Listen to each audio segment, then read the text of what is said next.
آقا اپنی امت سے مصافحہ کریں گے، لیکن آپ مجھے بتاؤ جن کے ہاتھ جوا کھیلنے کی وجہ سے سور کے خون میں رنگے ہوئے ہوں گے، اے میری قوم کے جوانوں ذرا اس وقت کا تصور کرو، اس وقت کا تصور کرو، ان حالات کا تصور کرو، اس قیامت کا تصور کرو، آقا کا جلوہ سامنے ہے اور تم نے جوا کھیلا ہے اور ہاتھ سور کے خون میں ہے، تو کیا میرے آقا سے مصافحہ کر سکو گے؟ اس وقت کا پچھتانا کیسا پچھتانا ہوگا، اس وقت کی حسرت کیسی حسرت ہوگی، اس وقت کی تکلیف کیسی تکلیف ہوگی، مگر یاد رکھو اس وقت کے پچھتانے سے کوئی کام نہیں آئے گا، کچھ ہاتھ نہیں آئے گا۔ اگر پچھتانا ہے تو ابھی، توبہ کرنا ہے تو ابھی، پلٹنا ہے تو ابھی، اللہ اکبر، رجوع کرنا ہے تو ابھی۔ اور تیسرا اور آخری گناہ تو بہت ہے، لیکن اب آخری گناہ پڑھ کر اپنی گفتگو مکمل کرنا چاہتا ہوں، لیکن سب کو دھیان سے سننا ہوگا۔ وہ گناہ کون سا ہے؟ وہ گناہ نشے کا گناہ ہے۔ آج اللہ اکبر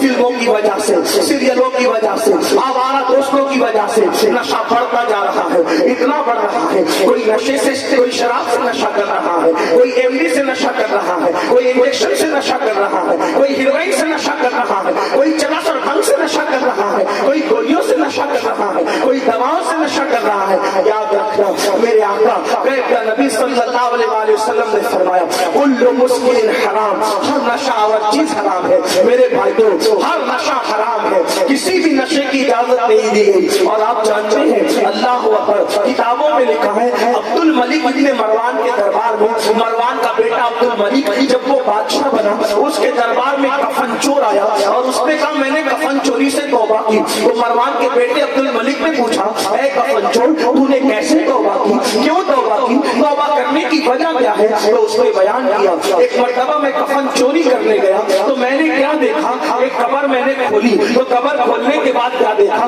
کہ مردے کا چہرہ قبلے سے پھرا ہوا ہے، مردے کا چہرہ قبلے سے پھرا ہوا ہے اور اس کی قبر میں آگ بھڑک رہی ہے، اللہ اکبر، اس کی چیخیں نکل رہی ہے۔ میں حیران ہو کے بھاگا تو غیب سے آواز آئی اے بندے پوچھتا نہیں کہ اس کا چہرہ قبلے سے کیوں پھرا ہوا ہے، اس کی قبر میں آگ کیوں بھڑک رہی ہے؟ تو میں نے پوچھا کیوں بھڑک رہی ہے؟ تو کہا یہ نماز میں سستی کرتا تھا، یہ نماز نہیں پڑھتا تھا، اس لیے اس کا چہرہ قبلے سے پھرا ہوا۔ مجھے یہ حکمت سمجھ میں آئی، بے نمازی کا چہرہ قبلے سے پھرا ہوا کیوں؟ کیونکہ وہ دنیا میں قبلے کی طرف رخ نہیں کرتا تھا، تو جیتے جی جس نے نماز کی حالت میں قبلے کی طرف رخ نہیں کیا، اللہ اکبر، اللہ نے مرنے کے بعد اس کا منہ قبلے سے پھیر دیا، اللہ اکبر۔ یہ بھی بڑا دردناک المیہ ہے، حالانکہ میرا عنوان آج نماز نہیں، مجھے جو عنوانات دیے گئے میں اس کے اینڈ پر پہنچ رہا ہوں، لیکن اتنا ضرور کہوں گا آج بڑے افسوس کی بات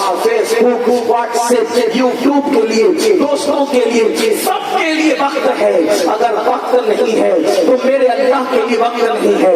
اے میرے آقا صلی اللہ علیہ وسلم کے دیوانوں یاد رکھو، کس منہ سے کہتے ہو کہ نبی کے نام پہ جان دے دیں گے، کس منہ سے کہتے ہو نبی کے نام پہ سب قربان کر دیں گے؟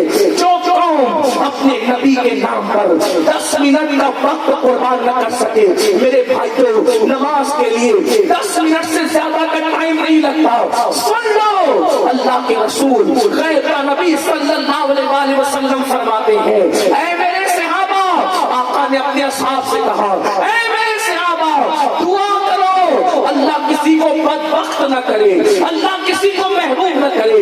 اس حدیث کو دل کے کانوں سے سن لو، میری بات پہ توجہ کرے، غور فرمائے، اللہ اکبر۔ آقا کیا فرماتے ہیں اے میرے صحابہ یہ دعا کرو اللہ کسی کو بدبخت اور محروم نہ کرے۔ صحابہ کرام نے اس کی آقا بدبخت کون ہے، محروم کون ہے؟ تو آقا فرماتے ہیں جو نماز چھوڑ دیتا ہے وہ بدبخت بھی ہے اور وہ محروم بھی ہے۔ اور میرے آقا نے کہاں تک فرمایا جس نے جان بوجھ کر نماز چھوڑ دی وہ میرے ذمے سے باہر ہو گیا، وہ میرے ذمے سے خارج ہو گیا، قیامت کے دن اس کے ساتھ میرا کوئی وعدہ نہیں ہے۔ اللہ اکبر، کیا سمجھ رہے ہو؟ آقا کریم صلی اللہ علیہ وسلم نے یہاں تک ارشاد فرمایا جس نے نماز چھوڑ دی اللہ اس کے کسی عمل کو قبول نہیں کرے گا۔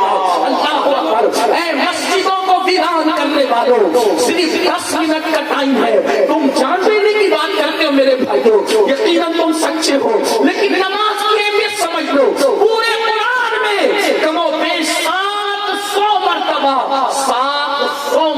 اللہ نے نماز کا حکم دیا. اور قرۃ العیون کے اندر فقیہ ابو اللیث ایک حدیث لکھتے ہیں، اس کو سن لیں. حدیث پاک سنیں. اللہ کے رسول علیہ السلام فرماتے ہیں جہنم میں ایک وادی ہے جس وادی سے دن میں 5 مرتبہ جہنم خود بھی اللہ کی پناہ مانگتا ہے. ایک وادی جہنم میں ایسی ہے جس سے دن میں 5 مرتبہ جہنم بھی اللہ کی پناہ مانگتا ہے. اور اس وادی کی آگ کا یہ حال ہے، آگ کی حرارت کا یہ حال ہے کہ اگر اس میں پہاڑ ڈال دیے جائیں تو پہاڑ بھی پگھل جائیں. اس جہنم کی وادی میں پہاڑ بھی پگھل جائیں. صحابہ نے پوچھا آقا اس میں کون ڈالا جائے گا؟ فرمایا 2 لوگ، ایک تو جس نے حرام کھایا لقمہ وہ، اور دوسرا